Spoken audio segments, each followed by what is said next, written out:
Ladies and gentlemen, boys and girls, welcome to OzByDrone. It's that time of the week again. I'm Greg. I'm John. Hi, everybody. Great to be with you again.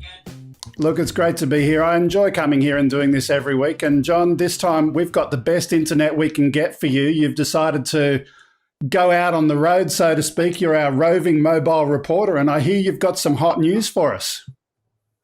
I have got some hot news. I just opened up my mail here, and I see we've got some news on the Autel versus DJI patent dispute that's going on. And I'm going to read you just the first line of the headline so you can get what's going on. The Autel Robotics versus DJI patent is the drone world's equivalent of Apple versus Samsung, an intellectual property suit that threatens to shut down the import of tech products into the US. Autel scored a small victory last week with a preliminary ruling in its favour, but the case is long from over. It looks like now DJI's law firm Finnegan is reporting several wins against the round. The key issue in the past week has been Autel's US patent number 9260184, for those that are taking notes. This covers the attachment of the rotors to the drone, as well as how the arms supporting the rotors fold up against the drone body. So we're talking about folding technology. Last week we saw a victory in the US, terminating Internet Trade Commission for Autel on the 184 patent on the rotors. However, this week sees a new twist. Finnegan took, there's the pun, the US took the case to the Patent Trial Appeals Board. Yesterday, the board ruled that the technology patent 184 is in fact not patentable. This capped a week of rulings from the board in DJI's favour, and also ruled as unpatentable two other Autel patents, one covering the obstacle avoidance technology and how batteries clamp on. So these guys are going to have this out. They're going to pick every little thing that they think is special to their aircraft, and it's going to be a long war. It's going to be a long and expensive war, I think. Okay, and it's going to be a long and expensive war if they have bad gags like that in the news articles. It's a new twist on the story. Boom, boom. I get it. That was a bad one. I was there. It was yours. You can keep that. Yeah. Anyway, just a couple of other things before it is interesting, and it's interesting that we've got the props, we've got the battery attachment, and what was the third one? Oh, look, we've got the battery attachment, the props, the folding arms, obstacle avoidance. There you go. What's the patent inside that? Is it the technology, software, the idea of obstacle avoidance? I mean, you'd have to drill down into the software to see what's actually been copied here. And as we've just read, obstacle avoidance is something that's not patentable. So they're going to rule that way because obviously this is a safety element in the aircraft. It's not a design feature. It's an idea of safety. So I don't think this is over, and it's going to be interesting. As a DJI, I've got very deep pockets. We'd have to admit that. So in court, they're going to have this out. It's interesting. I saw, the copyright attorney, that for those regulars who watch Ken's show as well, he was on recently on Ken's show, and then he had something on his own show where there was a legal battle, a copyright battle about the idea of comedians in a car drinking coffee, and Seinfeld was involved in it, and I can't remember who else was involved in it, and the judges threw that one out as well, whoever was trying to try that one on, but the idea of copywriting concept versus an actual thing that's an entity, there's a big difference between the two. And the whole idea of patenting a concept.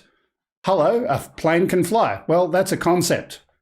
You can't patent that, Yeah, but you it can patent a particular specific design. But let's get on to a couple of other things. Look at the comparison. Mm-hmm. Look at the comparison of mobile phones. I think Apple and Samsung were having it out about whether swipe technology was patentable. Isn't that right? Did I get that right? Yeah, I heard about that one. I did hear about that one. But let's get into the news. It's that time of day. So as soon as my computer frees up a little bit, it's freezing like crazy today, but we'll go and click the news. Actually, you know what? I'll cancel that. I'm going to pause the news just for a moment. I didn't pause it, but the computer froze. I want to quickly mention a couple of things before we do get into the news. We're on YouTube, we're on Facebook, Twitch, DLive, Periscope, and Smashcast. I think are the 6 that we're out on today. I'm going to ask people to help. Yeah, you got enough fingers, John. I'm going to ask people to help do me a little favor. And if you're a regular viewer, go and have another window open on one of those platforms. Why? Because we want to build our audience on a few of those other platforms. And if there is someone watching over there and talking in chat, they're going to feel very lonely. So if you could, if you're a regular viewer, open a window, go to one of those other places. And if anyone's watching, make them feel welcome. Lloyd, if you could do us a favor and post some of the links for those other platforms in chat, that would be absolutely excellent. So now, take 2, let's get to the news. Okay. And our first story today is about privacy, specifically with regard to COVID. Now, scanning for COVID-19 symptoms, we've spoken about that in the last few weeks, and the debate is on, with Dragonfly promising a new drone that can monitor social distancing in large crowds. Let's watch the clip. All new tonight, we all want to get back to normal soon in this coronavirus pandemic. And right now, authorities are studying new technology to make that happen. Yeah, but could some of those methods intrude on your right to privacy? Jeff Reddick investigates the technology and the potential trouble behind it. Well, let's get right out with it. The way things are going, autumn is going to be here before we know it. And if we don't have our normal summer activities, we're all going to want our fall football and festivals. But some eyes in the sky might be our trade-off to get those times back. Some true vital signs like heart rate, respiratory rate, and O2 saturation, which we can accurately measure. The day may be coming when a drone like this could screen your vital signs and everyone's around you. I think we're well suited for it. Cameron Schell is the CEO at Dragonfly Innovations, now testing these drones around the country. Anywhere where there's a concentrated population. So the interesting kind of stuff here, I'm just going to put that down, but keep it on screen, is the kind of usual stuff we've seen about drones, but taken to the next level. They're now paranoid about scanning for your health. Everything from social distancing to how often you cough or sneeze. We need to get into a position where we've got real-time data that can determine if things like mask wearing and social distancing are working. But is it safe? And does it protect your privacy? Schell says it tracks whole crowds, not individual people. What this technology does not do is it does not profile, it does not identify, it does not... So again, I'll leave it there. The fact that we've got people asking questions about tracking and privacy when we're talking about drones, measuring things, when is privacy an expectation that people need to actually have versus... You know, you walk out in the street and if you've got a red coloured hat on, people can see you've got a red coloured hat on. Well, the drone may have a different sensor, but at the end of the day, you're out in public. You are. And that's the difference. I mean, I would like to roll forward here because what we're talking about in a technical sense is AI. So if you've got an aircraft, forget how it's been captured. Even if you were holding up a camera that had the software, your phone camera that had the software to detect people coughing, their body temperature, all of those biometric signs. Let's roll forward to how far AI is working. I mean, we know we've got shark spotting now, so AI can delineate between a surfer and a shark and the motions of a shark. imagine we've got the AI technology of a security drone that's patrolling the streets. All of a sudden, it sees a group of people, elevated vital signs, temperature up. They've surrounded a guy. There's a crime about to be committed. And the AI is able to see that first and capture that first punch being swung and I'm just creating a scenario here. And an interesting one is that, and to back to that point, there's no profiling here. So those individuals, it doesn't actually. It looks at their actions. It looks at what's actually going on. It's not profiling the people and saying this is likely to be happening. So that's an interesting advocation, if you like, for use of the technology because it doesn't have that other element. And I think he tried to make the point there, but I think that's a bigger point than they're first glossing over. You know, someone coughing into their hand, and you know where this is leading to. That's a person who is doing that action. So I, this has come into our discussions with the security work that we do inside the prison environment. AI can actually be monitoring actions and the way people are responding inside that environment to detect whether there is going to be a problem. And so let's take inside that a prison, just for a you minute. haven't got any privacy, you know? Yeah, let's just take that a step further. You were talking about the idea of a crime about to be committed. That one kind of scares me a little bit. The difference is one of them is talking about what someone did do. They're coughing. The other one is talking about, well, they've just got high pulse or blood pressure or whatever, and there's a group of them together. That's a different category, I think. I've got more concerns with that. What do you think in the chat? It is. Yeah, let's hear what people think. I mean, I'm just putting the technology in place for what it could do. I'm not advocating a stance on whether I think that that's a good thing or a bad thing. We're just talking tech here. You know, this is a show on technology. So that's going to happen. There's got to be a big debate. We've got to have this debate to say, well, is it going to be more popular? It seems these days that there are a lot more cameras in the street that monitor for public safety. That's the purpose of it, to monitor public safety inside stores, inside service stations where crime has been committed. The cameras have played a significant role in reducing some of that and also, mitigating the risk somewhat. So all we're doing is we're talking about aerial cameras doing the same thing. I know the AI will come into all of that in the future in terms of what actually happened. But, from a simple start, we've got to work out, in terms of all the jurisdictions in the world, well, what is privacy? Where does privacy sit in amongst all this? And it is a difficult one to tackle. Yeah, I think it's fair to say that there's some confusion. If I have a look at what's happening in France at the moment, by the way, a quick little ka-ching. Thank you, Ken Heron. Glad to see that John has a car with the steering wheel on the correct side. John, you are mirrored probably. Your camera is turning you around. Oh, that's good. That's what, because you're using the front-facing camera and in the iPhone, and when that comes, anyway.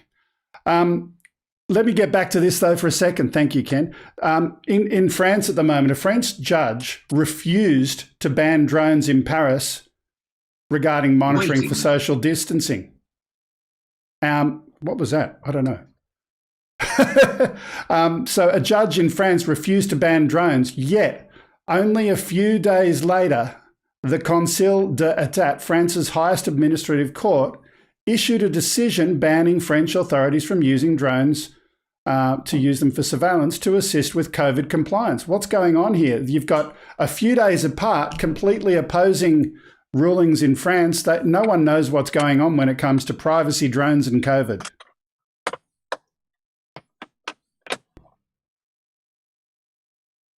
That was a subtle throw to you. Yes, Greg, I agree.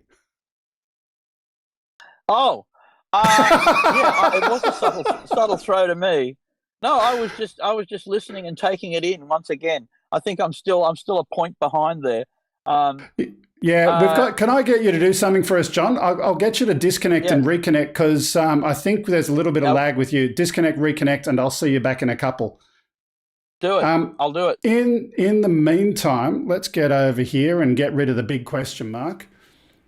Let's do this. Let's go totally out of order, and we're going to go to our guest, as soon as I can find that. I've got to scroll down and it's very slow. Oh, now the computer's thinking about it. It's got to re-render this title for you for some reason. Okay, 5, 4, 3, 2, 1. There we go.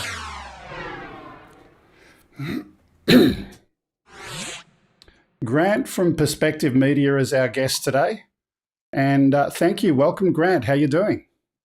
Good to be here. Thank you. Yeah, thanks for coming. So, Grant, I wanted to have you on today because you've got some stuff that you've been doing that interested me in terms of some of your 3D modeling, but also we came across a video that was just a nice river video, and I think we showed it, was it last week or the week before?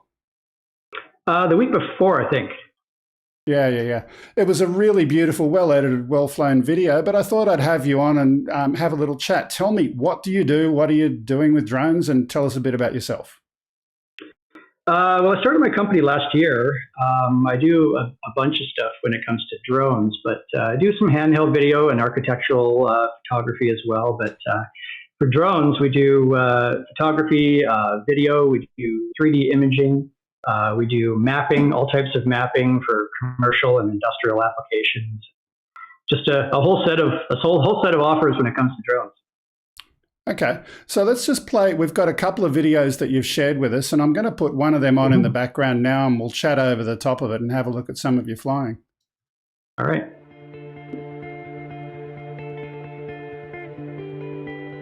So what do we got here, Grant? What are we seeing?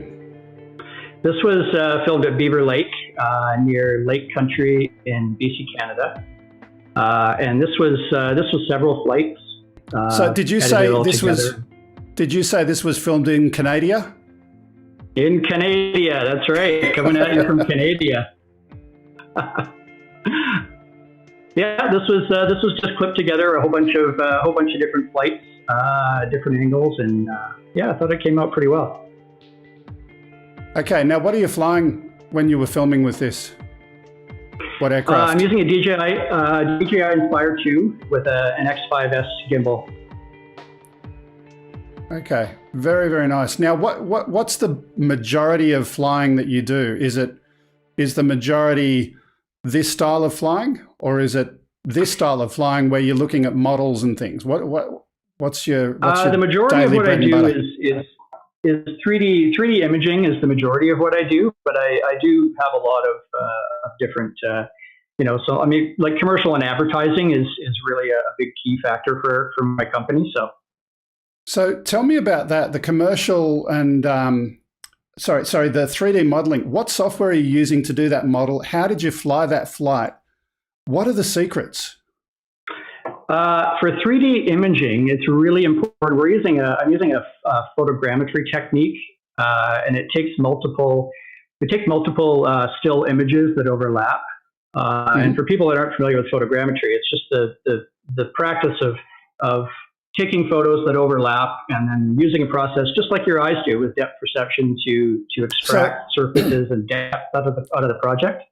So I've done that kind of flying for 2D mapping, but I've never played around with the 3D side. Theoretically, if you're doing a grid mission, you've got that overlapping and you've got that information to be able to build a 3D model. But then what software do you use on the back end to actually allow you to do that rotation and exploration of your 3D model? I'm using Pix4D Mapper. It's quite a good software. It's a really high-end professional software. Okay. And once I've used Pix4D as well. And now the question, I'm just thinking, right? So I've built my model.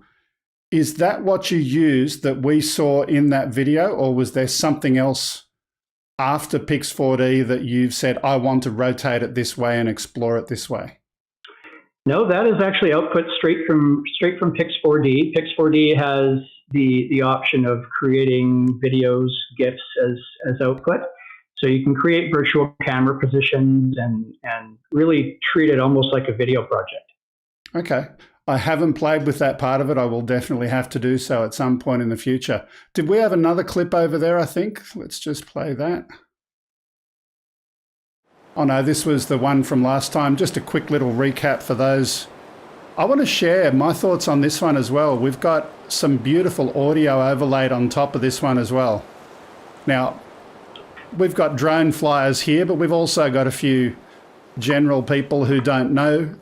Guess what, guys? There's no microphone in a drone, or if there is, it doesn't sound like that. That's exactly right, actually. That's one of the things that most people wouldn't even notice. But I did add in some wind sounds and a couple of bird chirps here and there, just to give the video a little more depth. Yeah. So, are you flying most of your 3D modeling with the Inspire, or do you use other birds as well?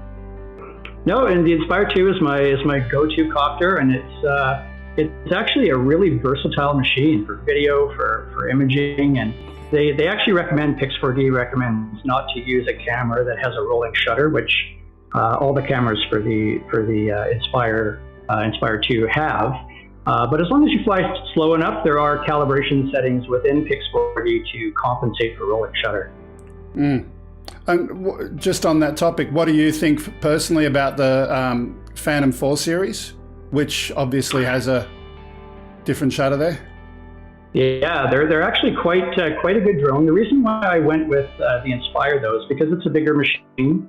I feel that it's a little more stable in the air. It's got more power, larger propellers, things like that. And especially for footage like this, this is down inside a valley that's quite windy. It's over top of a lake that's also quite windy, and it's next to a bridge that creates a lot of wind gusts back and forth. So I wanted something that was able to get that really nice, buttery smooth video. Yeah. Okay, it's looking very good. I'm just getting a message from John while that plays out, because he hasn't come back. It's not reconnecting, but he's got good signal.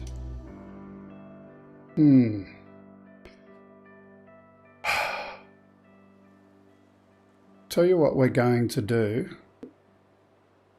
In a couple of minutes, I'm going to go to the next news story, and we're going to play that. And at that time, I'm going to disconnect all of my guests. So that's yourself and Lloyd while the news story plays out. Let's do that now. Our next story is about tethering. All right.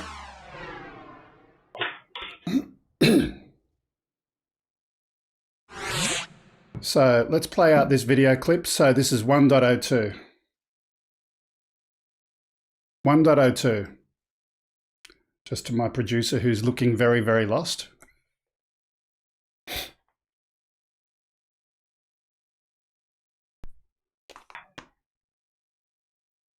One dot oh two.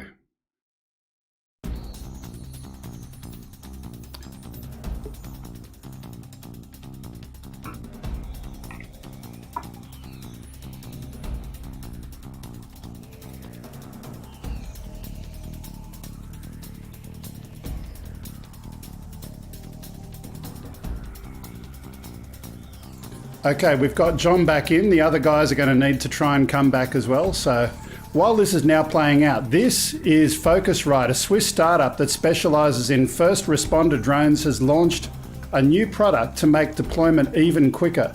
Its drones take off right from the roof of an emergency vehicle. Rooftop, as the product is called, is essentially a box that mounts to the roof of or the rack of a vehicle. When first responders arrive on the scene, the box opens up, revealing the company's Sigma hexacopter. Rooftop doesn't just house the drone, it also provides continuous power and a data link through a 150-foot tether. This looks interesting, John. Have we got audio for you there yet? No, we don't. Let's try that in a few seconds. Yes. There we go, got audio. Yeah, that's great. I think this has got probably the biggest application for, emergency responders of any drone product that I've seen. Right away, having a tethered operation like that is a risk mitigator for operating around airports and so forth. So we know, there's been a lot of rule changes and acknowledgement that a tethered drone doesn't pose a risk to manned aircraft at 150 feet. Certainly, that's what they're deciding. So this is something you could just put up anywhere, which is going to be great. That's what they really want. And obviously, there's going to be wind limits for it. If you're looking at any type of tethered operation, once it gets breezy, things start to go pear-shaped.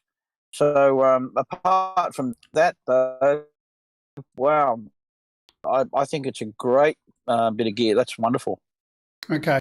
Now, we've got John and we've got our guest here. Now, here's what we're going to do. We're doing it a little bit out of order today.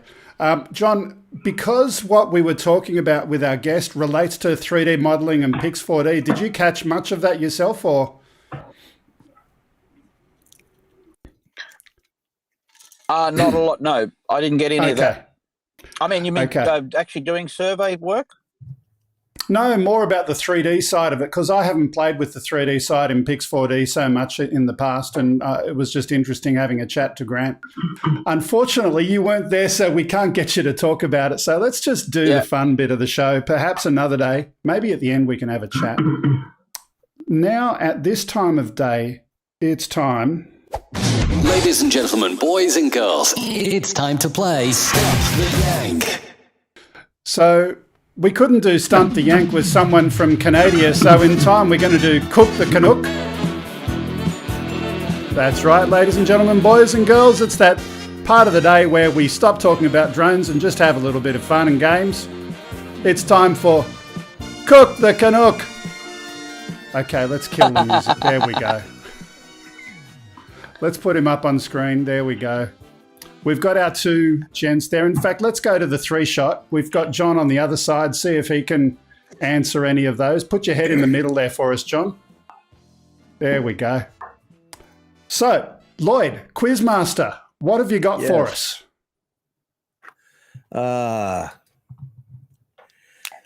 Let's see. Let me. I'm going to do things out of order this time. So maybe. Whoops. Man, yeah, we're doing everything out of order. I'm so sorry. Yeah.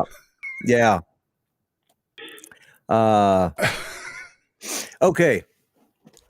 Let me ask you, do you know what a sanger is? Sanger, no. Okay, I'll give you 3 choices. Is it a sandwich? Is it a favorite beer of Australia, or is it a new type of drone? I would say it's a new type of drone. Actually, no, it's a sandwich. Look, I need to visit Australia. Okay, let's go on to this next one. What is a snag? Is it catching your hook or using your hook to catch a fish? Is it, now this is Australia we're talking about. So is it that? Is it a sausage, or is it a favorite beer? I'm gonna pick the least likely because this is Australian slang. It's probably a sausage.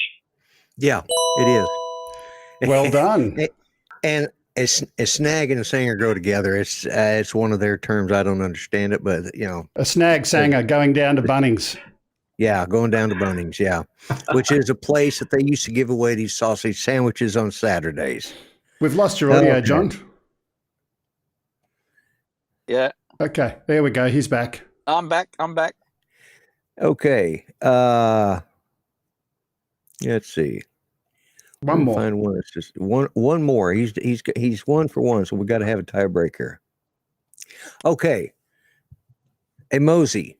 Is it to walk or amble slowly? Is it a favorite beer, or is it a mosquito? I'm going to say it's a mosquito. All right, you got 2 out of 3. Yeah. All right. Yeah. 2 out of 3 ain't bad. A mozzie, but you said it a mosey. It's a mozzie. Come on. All right. Okay. I'm not Australian. Give me a break. Because look, I'm not part of the Commonwealth. Yeah, look, folks. a mosey. If you mosey on down somewhere, you could be ambly walking somewhere. That's what and you that could would get be would be the North American version of amble, I think. Yeah. Yeah. Exactly. Yeah. Yeah. Right. Okay. So I'm not part of the Commonwealth. Excuse me for mispronunciation. Okay. So with our fun and games today, we're totally out of order. So here's what we're going to do. We're going to go back to John, and we're going to do the rest of the news today. at the end of the show, if you're willing to hang around, Grant, I've got a challenge for you. Go and find some jokes, some gags, and at the end of the show today, we're going to do something with that, okay? All right.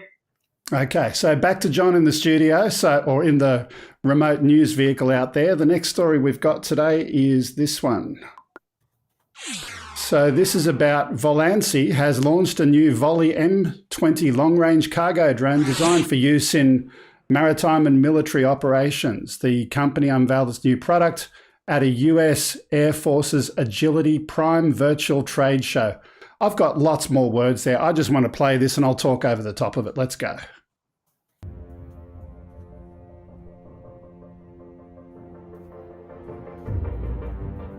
So this autonomous UAV is capable of carrying 20 pounds of cargo along with a further 10 pounds of sensor payload. Made in the USA, the Volley M20 utilises a hybrid flight system that combines electric vertical takeoff and landing with fixed wing, pusher-driven forward flight mode.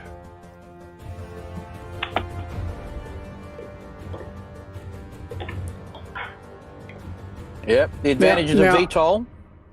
Absolutely. And I was watching more of the information where I got this story from, and just a quick comment on that. All of the sources of these stories are in the description for the video. If you want to read more, go and check it out. But it was interesting having a look at that again, combination of petrol or gas in terms of their main propulsion for the pusher engine together with the electric VTOL. You've got almost a trifecta there. It's a very nice little aircraft. And it is a nice little aircraft. One of the things interesting, looking at the way the propellers were set up there, obviously in the X8 idea where we have, upward and downward props on top of each other, very, very safe way to have arrangement with the props. Notice the new Matrice 300 has the props on the bottom. And apparently, just a bit more reading I've done this week, that's to give it the water rating that it has, purely to protect the motors from ingress from water while it's flying. I mean, you can have water come up into the motors too, but unlikely with the thrust pushing the liquid down. So it's a really interesting thing. And one wonders whether if someone else has used that, we'll have another lawsuit about it. But again, it's always interesting to look at some of this new technology and to look at its usability in case of weather. In other types of aviation, we look at ultralights and we say, there's a limit there in what that can do. And the same thing with UAVs here. The weather is the biggest one in terms of looking at how it combats that, how it manages that. Yeah. And just on that topic, the Matrice you mentioned briefly, when we did the intro to the Matrice a little while ago, we were talking about its one prop loss redundancy in terms of software. You'd certainly done a little bit more reading on that during the week. Do you want to share some of that? Yeah, well, look, we found a video that you can, and I'll try and get the link to it, of a demonstration of that where DJI actually stopped one of the motors. You can see it begin. It's like a death spiral, but it's actually still controllable, so it still comes down, and the video shows clearly. Now, what's really clever about it is that, remember, once it loses a prop, and you understand the aerodynamics of it, the aircraft can do a gradual descent while the aircraft's rotating. It's doing really over 720 degrees a second, but the controls revert at that point that you're holding, and rather than actually control the aircraft directly in terms of direction, it actually turns to north, south, east, and west. So isn't that interesting? So if you're going to have an engine failure, you need to actually position yourself so you know where north is, and while you're controlling the aircraft in its so-called semi-controllable descent, you're able to use the stick to move it across the ground, north, south, east, and west, not in a completely different fashion. So it's kind of really clever tech, how that works. And that software has been made available right across the board inside the robotics industry. So I think we're going to see that engine failure scenario being available to many more quadcopters, being the most popular one. And you could even have with your old Phantom, old Phantom, some of the Phantom series, the Mavic series, all it is a software upgrade, which is fantastic. To see that. So that's the first commercial aircraft we've seen it on, and I've seen the videos. They look sensational. Yeah, just a quick shout out there. Thanks, Wayne, for that. Thanks for the $10 super chat. Hi, Greg and team. Good to see you here as always.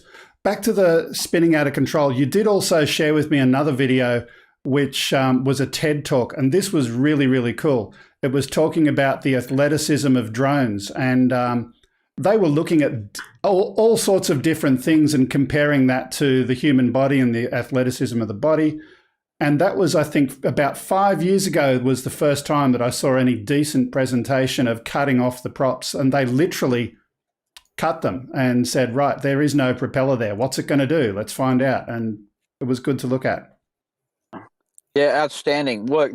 What that TED Talk points out is here, we've always said, this is all software. These machines that we're flying are really software driven.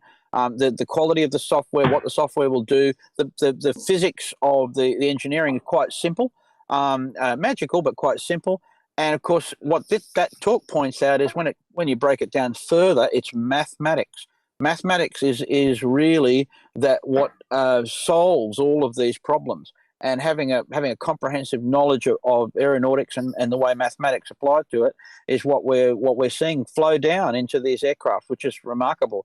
In traditional manned aircraft, you don't have that level of automation that would save an airplane necessarily that way. It's just not that in there yet that you could have that kind of controlled crash. So it's pretty interesting. Yeah, absolutely. And the one takeaway line that I heard from that TED talk was, with a traditional drone, you've got forward, backward, left, right, up, down, and yaw. So you just take away the control over yaw, and you've still got the north, south, east, west, and you can certainly use the up and down with regard to the amount of thrust you're putting into the motor. So just take away yaw, and the rest still works. Let's go on. I'm going to skip the next. I don't think the obstacle sensors would be working. No, I think that's a definite no. We're going to skip 104 and go to 105. Our next story is about launching a drone midair. The US Army has successfully launched a drone from a flying helicopter, sending the unmanned aerial vehicle downrange and then receiving a live video feed from it. The teaming of helicopters with so-called air-launched effects systems will make piloted helicopters more effective and survivable on the battlefield, while pairing them with drones that can search for and then destroy enemy targets. Let's have a look. Now, Ken, I got this music just for you, Ken Heron, because it's a force multiplier.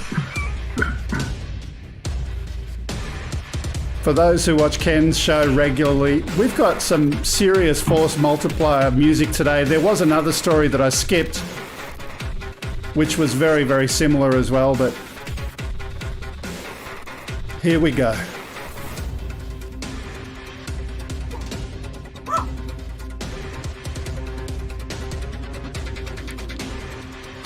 So there's our Black Hawk. And he's launched these little puppies over there. Going further ahead, the Black Hawk goes and takes a back seat now. They're able to go and identify and do some artificial intelligence with the targets, display them back to the Black Hawk. Now, in reality, some of this is probably a little bit of marketing from the US Army. I don't know that they've necessarily got all of this software yet, but the concept and the ability, they definitely have the ability to launch these controllable, they call them drones, but here's an interesting question. Is it a drone? Is it a missile? I mean, at the end of the day, it's a controllable object that looks like a missile, but it is just a drone that happens to be weaponized. Yeah, remember, drones take many forms. The term's loosely used in submersible vehicles, underwater robotic vehicles, and land vehicles. It's a much broader term than just thinking about whether it looks like a quadcopter or so forth. So, yeah, I don't know. I mean, it's obviously technology that they're working towards for all sorts of purposes. I'm not a big computer game player, but my son and one of my good friends has been playing a one called The Division, and of course many listeners here will know of this game that I was introduced to. And he said, and my son said, "Look, I've got my own personal drone which can fly around and protect me or go and attack and everything." And I thought that was fascinating, the way this backpack drone would provide all of this extra function to his playing of the game. Was really kind of interesting. And that's what we're looking at here, basically, the same sort of thing. But what's so annoying is when I'm going through and looking at the news feed for all of the stories we're going to use each week, is filtering out all of these things where they're talking about a game that's got a new drone feature. There's just so much of this stuff that comes in. Yeah, anyway, that's right.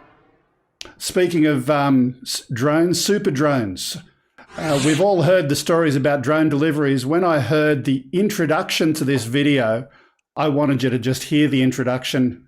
Let's have a look. It's a bird, it's a plane. Oh, wait, no, it's your lunch. Hang on, the volume was down. Just play that again from the very beginning. I'll get my, there we go. It's a bird, it's a plane. Oh, wait, no, it's your lunch. One town in North Carolina is launching a pilot program to deliver groceries and meals to residents with the help of a drone. Joining us now is Wes Shover, head of U.S. operations for Flytrex. Wes, we have so Flytrex we've featured before, but it was just the intro to the story, and I absolutely had to share it. But let's have a look at it a little bit anyway. On weight and size. Hi, Melissa. Thanks for having me on the show tonight. Yeah, we've been doing drone delivery for several years now in other countries like Iceland. It actually all starts with evaluation of the airspace and also setting up a distribution facility. Once we have identified an ideal place to conduct drone delivery, we then allow users to sign up using the Flytrex Eat app. Once you're inside the app, you can easily select your store that you'd like to purchase items for, or your restaurant, place your order. So I'll stop it there. Everyone's got the idea of what that's about, drone deliveries. Everyone's seen the ability to order online, but I just love the intro to that. It's a bird, it's a plane. No, it's your lunch. Well, it's as likely to happen. We're really seeing delivery drones being pushed out now. I can remember right back to when everyone thought their pizza was going to get delivered this way and laughing. But, I'm not laughing anymore. I mean, the actual function of a quad or an octocopter delivering something, very, very basic. We can all do this. Of course, the airspace challenges and the regulatory challenges are what's in place here. Two feelings about it these days, thinking, and the main one is, if people find drones convenient, so they are delivering medications or delivering defibrillator to an accident or something, they actually see drones doing useful work, or even if it is delivering a sandwich, there may be a little bit more acceptance to the technology. We're seeing such a huge most of the population dissing drones, not really wanting drones to be around them, frightened of them, all of the implications of it. I think this is sort of my general thought is the acceptance of them as a useful tool and doing something good is going to help really open up the skies to us. Yeah. There's so many videos now, people delivering coffee, delivering alcohol, delivering all sorts of things during the COVID crisis. And I think that is helping with acceptance. But by the same token, you get the story that we had earlier today where there was the French court. I wonder if the drones can block Nightbot. No, they can't. The French court getting confused about are drones good or bad. And there's just so many mixed opinion. Where is that going to end? I don't know. It takes time, but let's move on. One of the things that... Okay. Go ahead. I was just going to say really, really quickly, because this is going to be such a big global player in terms of drone delivery and so forth, a little plug at the moment, the ARPAS in Australian skies, in Australia here, this is the AAUS, the Australian Association of Unmanned Systems, having a conference, a virtual conference, and there's great talks on. So check that out. AAUS.org is the way to find it. But the talk they had the other day was how our regulators are looking at SORA and JARIS. There's words you may not have heard, but this is a joint authority on rulemaking. This is a global group of 155 member nations that are looking at the way we're going to regulate the future of this. And so it's not a pipe dream. There are absolutely people sitting down with the regulations that are going to sort this out on an international level, because we recognize aviation, why would the deliveries not happen internationally eventually? I know that's a big one, but we're already, FedEx is looking at having a 747 freighter, pilotless freighter. There we go. That's where it's going. Yeah. Okay, quick little interruption there. Metro Drones, $10 super chat. Thank you very much for that. Happy Friday, droners. Now, I don't know about you, but John, I'm going to quickly stop the news just for a minute, an interruption. Not that anyone else would know about the interruptions. I want to challenge you and me and your missus. There's a song that Ken plays on his show, and I'd like the three of us to see if we can do a jazz version of that song. We're going to talk about it later. I'll see if I can do some keys. Okay. You can have some drums and get a little voice in the background. I think that'd be amusing. Anyway, he has no idea what we're talking about. Anyway. That jazz... No, but jazz is a lot less popular than drones, I can tell you that. Okay, our next story, speaking of shows, the show... Drums. Sorry, what was that? I said he's got the easy part. He just plays the drums. Yeah, I'm the musician, she's the singer, right. And he's the drummer. The show must go on. So this is a drone light show. 140 drones launched from Vanderbilt Stadium, some reaching heights of 500 feet. The drones lit up the Nashville sky with inspiring formations and words of thanks. Now, I would assume and absolutely hope that there was an approval for that. And Ken says, super chat me for a set of earplugs. Oh, come on.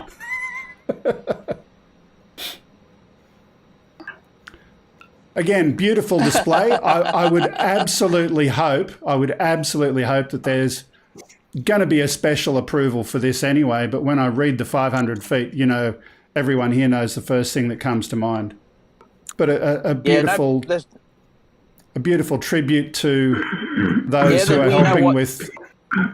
Yeah, there would be an approval in place for that. Absolutely. Music City. Yeah, because one of the things about, just jumping in, Greg, about fireworks too, because fireworks and rockets in Australia come under the same Part 101. So balloons, kites and various things all come under this same jurisdiction. And an area approval to fly above 400 feet is not complicated once they put a NOTAM in place. Every time we have massive fireworks in Sydney, and we do have some big ones, there's a NOTAM that precludes flight because the fireworks go up, as high as 1,500 feet. So no problem there because it's the airspace would be managed to be, looked after. So it's not a problem. Okay, absolutely. So let's do this. We've got two more quick stories. The first one is this one over here.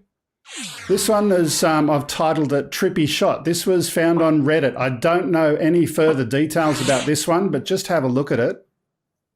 Now, watch this and keep watching it. Watch it very, very closely.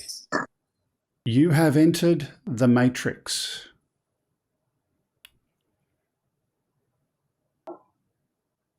Whoops. I was trying to change the audio there and I went back. Let's play the video one more time. It's this image that has many outrage. Not that one. There we go. Now, what are we looking for? Watch the tower that's being orbited. You feel like you're going down the rabbit hole a little bit? They're stuck in a vortex. One more time. Play it one more time. Yeah, that's pretty interesting. The title was, I edited my friend's drone footage. And again, the links to all of these videos, do go check out the original sources of these videos. Go and comment on them. Let them know that you heard about their channels or whatever from OzByDrone. But this is really, really cool. He just took his friend's drone footage and edited it, and this is what came out the other end. Absolutely stunning. Wow. He broke the laws of the space-time continuum. Yeah, exactly. Okay. Well, we've got one more story, and what time have we got? It's 11:48. Perfect timing. One more story. So this one is a bit of a disappointing one. Images have been captured of sea eagles being swooped by a remote-controlled fixed-wing plane in Tasmania. Let's have a look.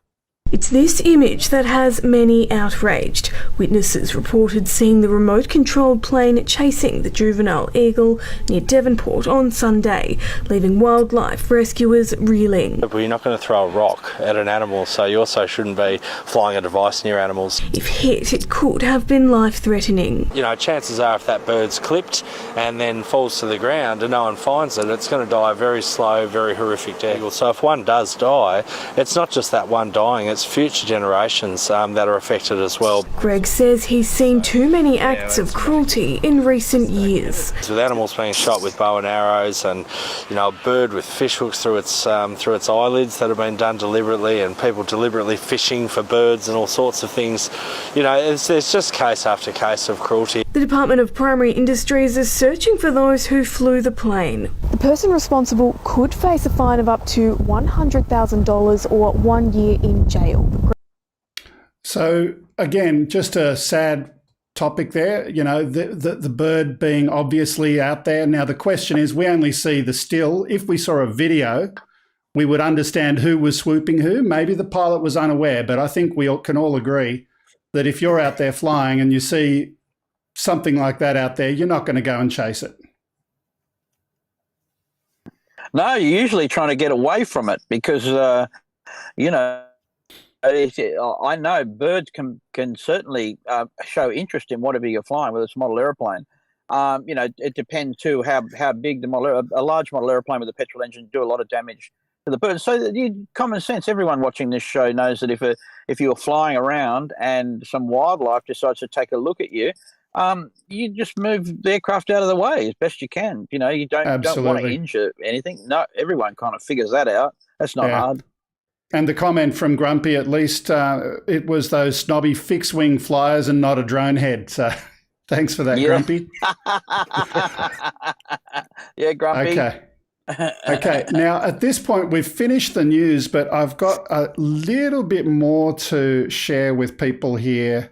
And what about our guest? We had our guest while you were away. Did you catch that title? Okay. Did you like it, guys? That. Did you like it? Hang on, one more time. Yeah, thank you, Greg. It's Go time back for to school. Okay, yeah. It's time for a game that we had last week for the first time. And John, if you're obviously remote in your car, so we'll go and get Grumps and have Grumps and our guest in here, and we'll have that two-shot of those two gentlemen. John, if you want to go and bail, you're more than welcome to, and because you're in the middle of nowhere there. Okay. Okay, see you, Johnny. Now, gentlemen. I'll say goodbye, adieu. Okay, have a good one. Thanks for being here, John. Take care, and certainly, I was going to say, certainly make sure you do a mobile version next week because your internet was actually better. But now we've got our two guests. It's time for joking off. Last week we tried this for the first time, and it was just our guest and Grumpy telling jokes at each other, and the object is to make the other person laugh. You get a point if the other person doesn't laugh. So let's see how we go. Grumps, do you want to go first? Oh yeah, let's go. All right. Why are murders in Tasmania so hard to solve? Why? Why, Grumps? Because there are no dental records and all the DNA matches. All right, that's a good one. Okay, so 1 point to Lloyd, you made him laugh. So the object, in case you didn't guess, is you're not meant to laugh. You've got to keep a straight face. Okay, your turn. Tell a joke off to Lloyd. All right, drone operator to a homeowner. I see you have guests. You may also be interested in curtains.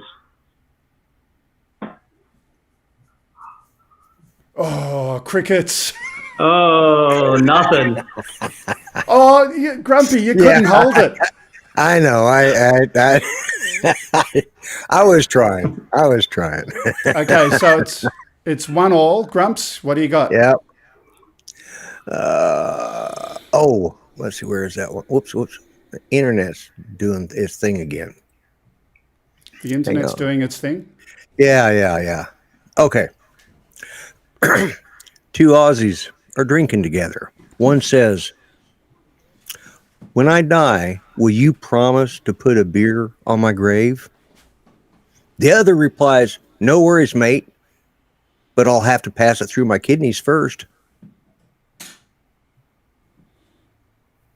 I can see him snickering. I can see that there's something brewing there. Is he going to be able to hold it?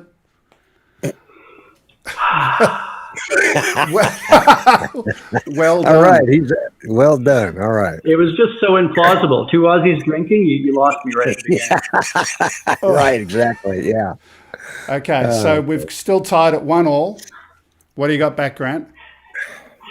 All right. They say Amazon delivery drones are just skeet shooting with prizes.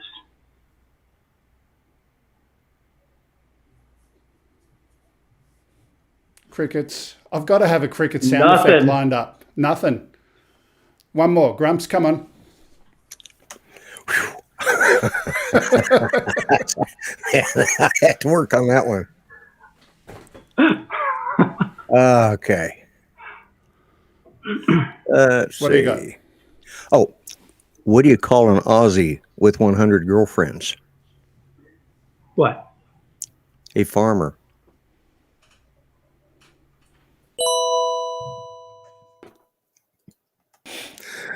He's smiling. He's got it. He can't hold it. He's just, yep. No, that I'm going to count that as a laugh.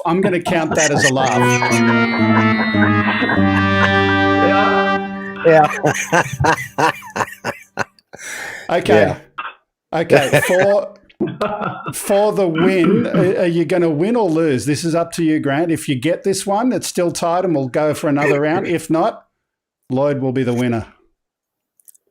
All right. Well, being a photographer, videographer, this is one of my favorite ones. The quickest way to make money in photography is to just go ahead and sell your camera.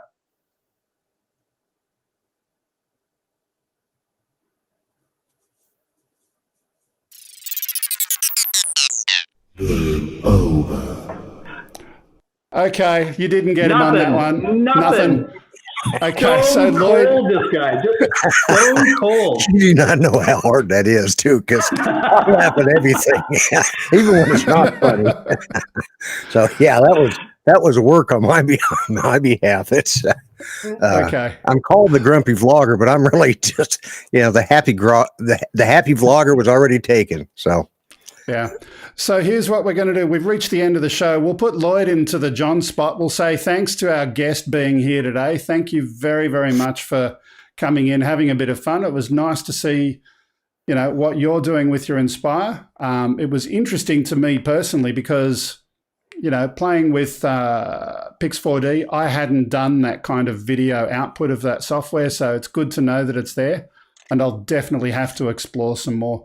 Thanks for being here. If you've got some questions, go and jump in the chat and ask the question about making those beautiful 3D models. And we'll have you in there another time, I'm sure. Thanks again. Thank you. Okay, let's get Lloydie back over here. Where are you, Lloyd? There we are. There I am, yeah. That was a bit of fun. Joking off. That was, yeah. Okay. Guys, I did not pick the title. Greg did, so blame it on him. Okay, enough of that. So a couple of community service announcements. We have these at the end of our show each week. If you would like to send us anything at all, a joke, a video, a photo, anything, send it to that email address. But you know what's even better? Can someone type in the chat room ! Discord. Join our Discord server and you can share some stuff there throughout the week as well. That's another cool one. Do follow us on social media on YouTube, Twitter, Twitch, Facebook, Mixer, Smashcast, DLive. I think I covered them all. Yeah. And if you've got anything you'd like to send us physically, there's our address, 5/127 Princess Highway, Sylvania, New South Wales, 2224 Australia. Any last words of wisdom from the Grump? In about 5 minutes. Yes, yeah, in about 5 minutes. Yeah, those are my words of wisdom. Listen to your wife when she's talking to you on the show. His wife was just dear. Calling him, and so the words of wisdom. There's only two of them. Yes, dear. And we can see him going and saying those words right now with a few others. And I apologize.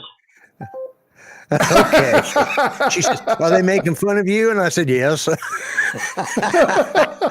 She didn't look at the time. She didn't realize. And of course, normally I'm just behind the scenes, not always up front here. So I said, just give me 5 minutes, dear. Okay. Yeah. It's been good. It's been fun. That's all we've got time for. We're going to go and say goodbye now.